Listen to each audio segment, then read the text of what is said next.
Gambia, there has been a very serious phenomenon these days. The murder rate, serious crime are happening unabated.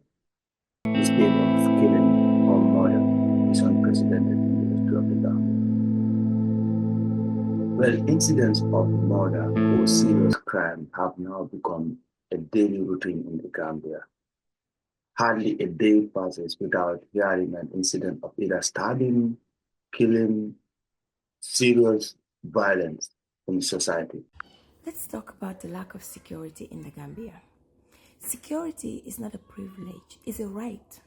And without it, there's no peace, there's no progress, there's no development. Because people will go to bed in fear. People will be walking around in fear. President Barrow, with utmost respect to you and your government, why don't defend your government is thinking, I'm not even talking about the corruption, but the crime. Gambia has now turned into a dumping spot for crime. Because legal crime, Beaumont Halat, is happening in that country. Imagine yayi jambur bu tok bir negam.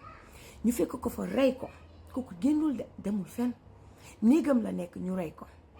Xale bu jigen bu genn dem jangi 2 years ago or so. Ñu ray ko, genni all her organs until today. No updates has been given by your government to say this is what happened and this is what the outcome is. Imagine papa bu genn kiram. Ñu ray ko genni ay butam, genni lepp lolu xew na Bansang just few days ago. And crimes like that are happening over and over. Jigen bu ñu fekk negam teddo ko mu nek yaay nek jabar ñu teddo ko genn dem. Government is not seeing all this unless you give it a blind eye. Because gumbo sax mu ngi koy yek. What is your government doing? Bu ñu ne Adama Barrow baax na dëgg la baax nga. But at the end of the day, bu fekkee sa ñi ngay jiite amuñ security in their own home. Kon sa nguur xamal ni fail na. Te nit ñi dañ lay jay ngay jayaxu. It's not okay. Gambien bi mun naa jay nit gis lu bon ñu ciy teg seen but waaye duñ ci wax dara. Waaye gis nga gis boo demee nag bi waran endo say loxo doo gis kenn ku la taxaw. Digg na nag nguur yàlla koy fal. Bu sa waxtu jeexul kenn mënu la ci dinde. Te yàlla rek moo koy maye. Waaye at the end of the day tamit nit ñi nga fa toogal waaye bu yàggee yow ñi ngay jiite bu fekkee ne ñëpp dee nañ ñëpp sanku nañ ci yoonu géej gi nii ñëpp daw nañ bàyyi la réew fan nga jëm. So recent interview I had you talking about, wow, I have my party is an infant party and I will not let it die. You belong halat if party man defe won nani karangi réew ngi nga wara wax. Because if the security is underfunded, the security is there, laws are there, but there is no resources to carry out those laws. There is no resources to carry out or enforce those laws. That means there is no law.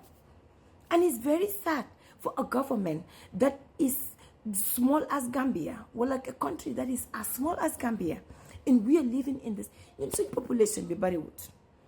Bu fekkee ne bés bu nekk kenn nit ñu rey nañ ko fekk it's not a natural death, but either nga dem ci hôpital bi you don't have proper medication, or nga génn ci biti somebody stab you dead, or something.